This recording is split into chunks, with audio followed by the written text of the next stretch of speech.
What's up, guys? Today we're diving into a comic straight from Nigeria called Amotekun.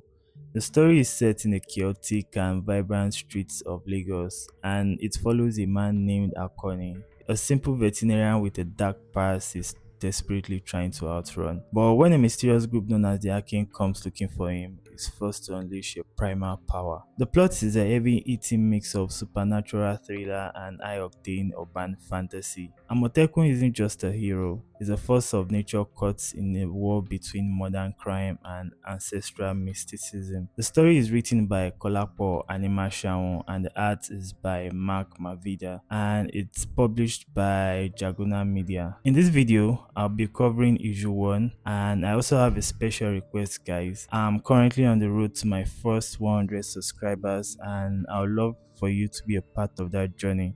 So if you're enjoying my dive into African comics, hit that subscribe button, drop a like, and share this video to help grow the channel. Without further ado, let's get into today's story.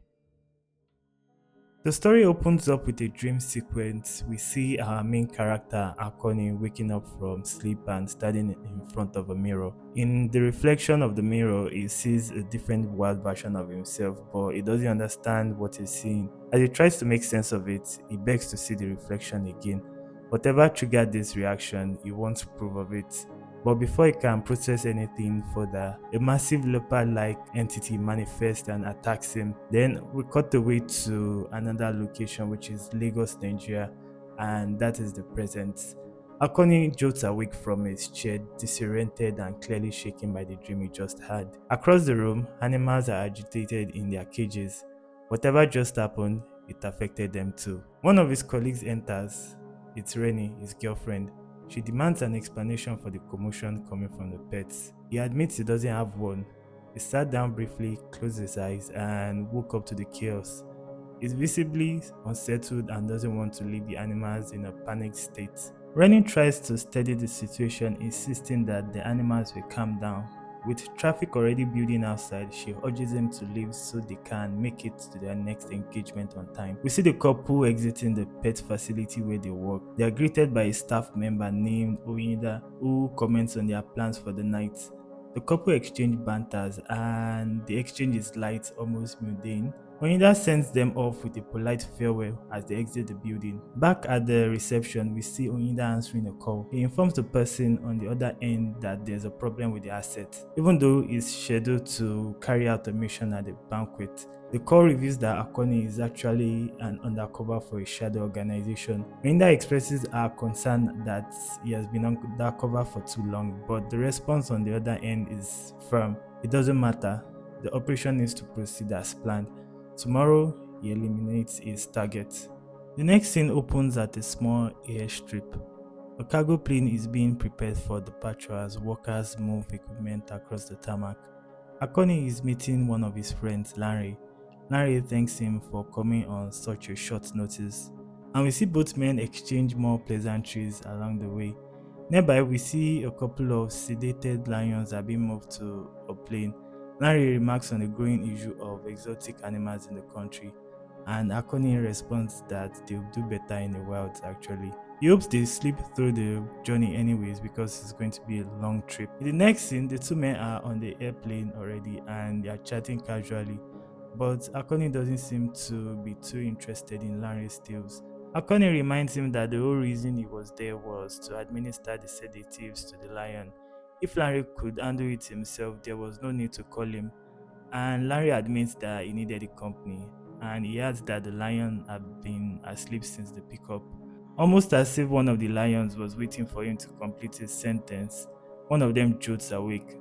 The lion roars violently, and we see both men go into a panic mode in the cabin. Akoni reacts fast. Now that the lion is fully awake and ready to pounce, he steps up to the situation and uses one of his abilities.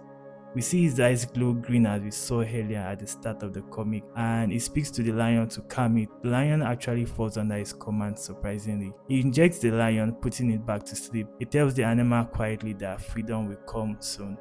Back in the cockpit, the tension breaks. Larry laughs it off, calling the moment stressful. The rest of their conversation on the journey reveals that Akoni is tensed about the upcoming party. knowing that the Black Star and Rainey's dad will be in attendance. But Larry reassures him everything will be fine. He's still the Akoni everyone loves and trusts. Akoni thanks him for the reassurance, and we see the page come to an end. The story shifts into another dream sequence. We are taken to a fortified compound identified as a Fang safe house. The location is heavily guarded. Armed personnel patrol the compound while two guards overlook the perimeter from their watchtowers. Inside the house, we see a couple putting their boy to sleep, and the boy is tagged as Bautujin. This means a legendary were hyena from Canary mythology. Outside, we see one of the guards overlooking the compound catching a whiff of something he can't see yet. These guards are tagged as Asambosam, and it means a vampire-like man-eating monster from Akan folklore, originating from Ghana and Ivory Coast and Togo. Suddenly, the two guards overlooking the compound are taken out before they can raise the alarm. It's Amotekun. The guards in the compound recognize them. He moves quickly, closing the distance and disabling threats with precision. One of the guards shouts for help, calling on Oshoshi to save them, but it's already too late. Another guard recognizes what's happening and calls him a traitor. Amotekun doesn't respond and makes quick work of him. Inside the chaos, the couple notice they've been found by what they call the arcane. They remind the boy of what they taught him about battle: to fight to the end, to be brave, to never allow himself to be a slave to misfortune. Inside the compound, the fight escalates.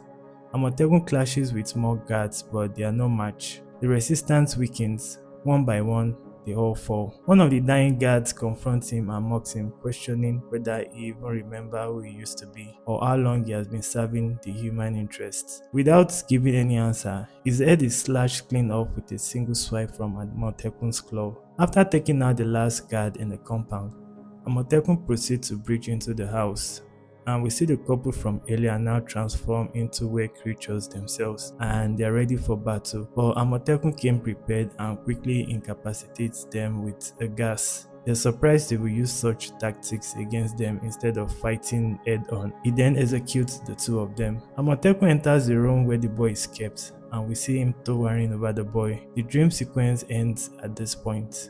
Akoni jolts awake, breathing heavily, drenched in sweat. His attention drifts to the television playing in the background nearby. A news report fills the room. It's Black Star, Africa's most celebrated super soldier. He has been spotted stopping an armed robbery at Lekki Mall. The report explains that he's currently stationed in Nigeria on a training mission and is working closely with the government heroes to strengthen ties across the continent. The news footage shows Black Star dismantling the attacker with ease. He's confident, composed, and admired. Akoni calls him a show-off. Akoni then moves through the house slowly, clearly exhausted. He rubs his head as he comes down the stairs, frustrated that the nightmares won't stop. He wonders quietly when all of this is going to end. In the kitchen, Rainy greets him and reminds him that he's opening up the facility this week and he needs to be up early. Akoni agrees, promising to be sharper going forward. Rainy notices how sweaty he is and calls him out on it. He admits he's had another nightmare, brushing it off with humor, but the strain is quite obvious. They share a quiet moment together. Rainy jokes about him watching too many romantic movies, and Akoni pushes back gently, telling her the only dream he needs is right now in front of him. Quite a slick man anyway. As they continue with their morning routine, Akoni suggests skipping the party later that night. He admits he's tired, not just physically but mentally. Rainy listens, but she's unconvinced. Later that night, the city skyline is glowing with lights and a buzzing atmosphere. It's the banquet location. Akoni and Rainy arrives at the gala, dressed up for the occasion. Rainy assures Akoni, but is nervous, and there's no backing out of this now. Then Akoni sees him, Rainy's ex, and it's also Black Star. He's conversing with some dignitaries, and we see a man with some scars on his face. He's wearing a black suit and is beside them.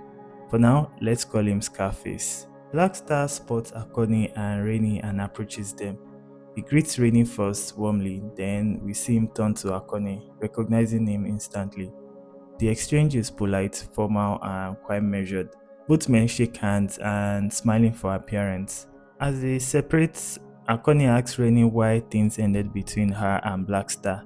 Rainy answers plainly, Blackstar loved the job more than he loved her. Before the moment can linger, Rainy Fathers arrives. The mood shifts again. He embraces his daughter and is introduced to Akoni. The exchange is friendly, teasing, and approving, and the conversation continues. Rainy's father says there are some people he would like his daughter to meet. We then get to see the people he's talking about. It's Scarface, some high-ranking officer, and Blackstar, and some other dignitaries. Scarface is trying to convince them that Gaff needs more supernatural warriors. They are natural born killers, unlike the superheroes. He believes in using every weapon in their arsenal to protect the interest of their people. One of the general thinks this is something they should consider, but Blackstar is unsure how he feels about having Beast as comrades. From the conversation, it's clear that there are opposing and supporting opinions on the inclusion of supernatural warriors in the security and armed forces. Rennie is also part of the conversation, and she feels some people are incapable of changing. As the conversation lingers on, the other men eventually give Rennie and Blackstar some room. Their conversation is quieter, more personal even. He asks if she's happy, and she admits that she is. Blackstar acknowledges his mistake and also apologizes for how things ended between them and for choosing his job over her. Rini accepts the apology, and Blackstar wishes they can continue being friends, and Rini welcomes this idea. Across the room, Akoni is enjoying the party, and we see him at the buffet table ready to get some food. He is approached by Scarface. Akoni comments that he looked familiar, but Scarface says he's heard the weather in Accra is nice this time of the year, and Akoni should go to the beach there sometime. Quite some set of weird lines to say, but they aren't just any lines. It's an activation word for him to activate. Akoni feels a sharp pain run through him. His teeth sharpen, his eyes glows green. The beast stares beneath the suit. He turns away before anyone notices. Behind him, Rainy follows completely unaware of the situation. Something inside Akoni finally breaks. The restraint is gone. He roars awake. He's tagged Amotekun, and Amotekun means leopard in Yoruba language. In a single violent surge, he lunges forward, eyes glowing, teeth bared. The room erupts into panic as the guests scatter. Their scream fills the room with shock. Blackstar and another superhero spring into action almost immediately, ready to face the threat. They move to intercept him, trying to contain the situation before it turns catastrophic. But Akoni isn't himself anymore. He's operating based on instincts right now, and is now Amotekun. They clash, and we are treated to a beautiful spread page of the fight scene. Akoni fights through them, and faster and more vicious than they expected. They are no match for him at this point. Blackstar and the other hero are left incapacitated in the end. Security rushed in, armed and desperate, but they are immediately outmatched. Akoni rips through them with ease and almost with no resistance. Barely aware of who is in front of him at this point, his gaze is now focused on just one target: Rainey's father. Larry steps in front of Rainey's dad to stop Akoni and calls out for him to snap out of it. Without hesitation, Akoni tears through both men mercilessly. Rainey can only watch and scream in horror, unable to make sense of what she's just witnessing. We see Scarface smirking as Akoni retrieves a briefcase from underneath one of the tables. He crashes through one of the windows and escapes into the night. The situation escalates into the rain-soaked streets of Lagos. Civilians are fleeing as the police units flood the area, weapons raised, trying to contain a situation that is already out of control. We see one of the police units getting picked from the shadows. It's Amotekun. He moves fast, vanishing into the night before anyone can stop him again, while also calling for an extraction. Moments later, we see him standing alone on a rooftop, fully transformed, fully aware. Issue 1 ends with Amotekun overlooking the skyline with a billboard saying, "Be yourself," and a police craft in the air patrolling the area in search of him. Amotekun ends with quite a shocking ending, to be honest. I wasn't expecting that level of brutality and action when it comes to this comic. And it's one of those comics that doesn't let up once it gets started. It's quite high octane, if I may say, because I've read the other issues apart from this issue 1, and I can promise you guys it packs a lot of more action than this issue 1. So if you've enjoyed this video, guys, kindly subscribe to my channel, like the video, and If you want me to cover the remaining issues, we have about 4 issues to go. I'll be so pumped to do that if I get enough support on this video, and I might just do it anyways regardless. This concludes the video, and it's still me, your host, that dude from Africa. Thanks for watching, and I'll see you in the next one.